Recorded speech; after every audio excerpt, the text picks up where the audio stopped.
Bismillahirrahmanirrahim. Assalamualaikum warahmatullahi wabarakatuh.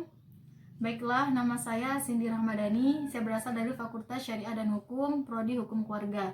Di sini saya ingin menyampaikan pembahasan mengenai konsep dasar hisab dan ruqyat. Nah, sebelum kita mengetahui pengertian dari konsep dasar hisab dan ruqyat itu sendiri, kita harus mengetahui apa landasan dasar hukum hisab dan ruqyat. Yang pertama terdapat dalam surah Yunus yang berbunyi Bismillahirrahmanirrahim. Huwallazi ja'ala asy-syamsa dhiya'an wal qamara nuran wa qaddarahu manazila lita'lamu 'adada as-sinina wal hisab. Ma khalaqallahu dzalika illa bil haqq yufassilul ayati liqaumin ya'lamun. Yang artinya, dialah yang menjadikan matahari bersinar dan bulan-bulan bercahaya, dan ditetapkannya manzilah-manzilah atau tempat-tempat bagi perjalanan bulan itu, supaya kamu mengetahui bilangan tahun dan perhitungan. Allah menciptakan yang demikian itu melainkan dengan hak. Dia menjelaskan tanda-tanda kebesarannya kepada orang-orang yang mengetahui. Selanjutnya, terdapat dasar hukum hisab dan ruqyat itu terdapat dalam surah Al-Baqarah ayat 189 yang berbunyi Bismillahirrahmanirrahim. Yas'alunaka 'anil ahillah Qul hiya mawaqitu linnasi wal hajj wa laysal birru bi an ta'tul buyuta min zuhuriha walakinnal birra man ittaqa wa'tul buyuta min abwabiha wattaqullaha la'allakum tuflihun. Yang artinya, mereka bertanya tentang bulan sabit. Katakanlah, bulan sabit itu adalah tanda-tanda waktu bagi manusia dan bagi ibadah haji, dan bukalah kebaktian memasuki rumah-rumah dari belakangnya. Akan tetapi kebaktian itu adalah kebaktian orang-orang yang bertakwa, dan masuklah ke rumah-rumah itu dari pintu-pintunya dan bertakwalah kepada Allah agar kamu beruntung. Ada juga hadis yang menyatakan yang berbunyi sumu liru'yatihi wa aftiru liru'yatihi fa in ghabi 'alaikum fa akmilu 'iddata sya'bana 30. Yang artinya, berpuasalah kamu semua karena terlihat hilal, dan berbukalah kamu semua karena terlihat hilal. Bila hilal tertutup atasmu, maka sempurnakanlah bilangan Sya'ban 30 hari. Hadis riwayat Bukhari dan hadis riwayat Muslim dan Abu Hurairah. Selanjutnya kita mengetahui pengertian hisab dan ruqyat. Pengertian hisab secara bahasa berasal dari bahasa Arab, yaitu hasiba yahsubu hisaban, yang artinya perhitungan. Sedangkan menurut istilah adalah ilmu pengetahuan yang membahas tentang seluk-beluk perhitungan, atau bisa dikatakan lebih sederhana dengan ilmu hitung.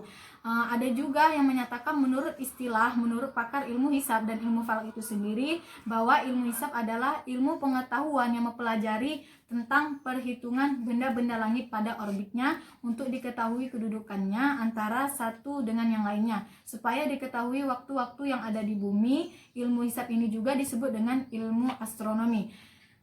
Selanjutnya, pengertian ruqyat. Ruqyat menurut bahasa berasal dari kata ro'a yaro ro'yun wa ru'yatun, yang artinya melihat, yakni observasi dan mengamati benda-benda langit. Ruqyat menurut istilah ialah melihat hilal pada saat matahari terbenam, yakni tanggal 29 bulan Qamariyah, untuk menentukan awal bulan Qamariyah. Keberhasilan ruqyat itu sendiri tergantung pada kondisi ufuk berada di sebelah barat tempat peninjau, dan pada posisi hilal dan juga kejelian mata yang mengintai hilal tersebut. Selanjutnya, pembahasan ketiga yaitu hisab dan ruqyat dalam hukum syara. Nah, mengenai pembahasan hisab dan ruqyat ini, menurut para fuqaha, kedua metode ini adalah sah digunakan untuk penentuan awal bulan Qamariyah, yang mana para ilmu hisab itu sendiri kenapa dinyatakan sah? Mereka mempunyai landasan. Yang pertama terdapat pada surah Ar-Rahman ayat 5 yang berbunyi Bismillahirrahmanirrahim asy-syamsu wal qamaru bihusban, yang mana artinya matahari dan bulan beredar menurut peredarannya. Alasan yang kedua, para fuqaha menyatakan hisab itu sah dengan surah Yunus ayat 5 yang sudah saya nyatakan tadi, yang mana dari ayat ini dapat memberikan hujah yang kuat bahwa hisab itu adalah sah digunakan untuk penentuan awal bulan Komariah. Selanjutnya, metode ruqyat.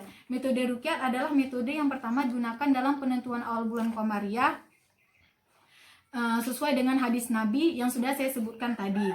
Yang mana metode ruqyat itu sendiri memang pada dasarnya dahulu digunakan metode ruqyat yang pertama, barulah hisab. Karena pada zaman Rasulullah dahulu, ruqyat itu digunakan untuk penentuan awal bulan Komariah. Karena pada zaman itu umat manusia masih dalam keadaan ummi, yang artinya mereka kurang mengetahui ilmu pengetahuan tentang baca tulis maupun ilmu hisab. Nah, jadi seiring berjalannya zaman dan ilmu pengetahuan yang pesat ini, maka lahirlah metode hisab, sehingga banyak orang yang menelaah tentang ayat-ayat menjadi landasan bahwa hisab itu juga sah dilakukan. Jadi metode hisab dan ruqyat ini kedua-duanya adalah sah untuk menentukan awal bulan Komariah. Pembahasan yang terakhir, hisab dan ruqyat dalam penentuan awal bulan Komariah.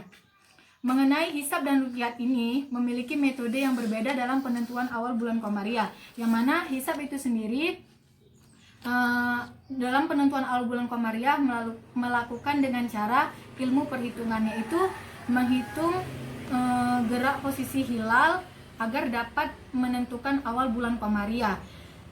Selanjutnya, pada metode ruqyat itu sendiri dapat dilakukan dengan mata telanjang atau dilakukan dengan bantuan alat seperti teleskop.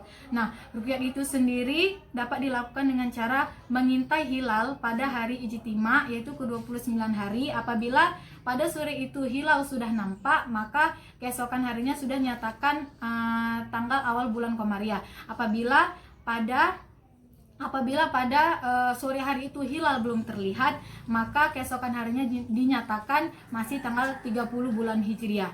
Nah, jadi kedua metode ini memiliki cara yang berbeda, tetapi kedua-keduanya juga boleh digunakan dalam penentuan awal bulan Komariah. Hanya ini yang dapat saya sampaikan mengenai konsep dasar hisab dan ruqyat. Semoga bagi para teman-teman yang mendengar penjelasan saya dapat dipahami dan juga dapat memberikan manfaat bagi diri saya sendiri maupun bagi para pendengar. Hanya ini dapat saya sampaikan, lebih dan kurangnya saya mohon maaf. Assalamualaikum warahmatullahi wabarakatuh.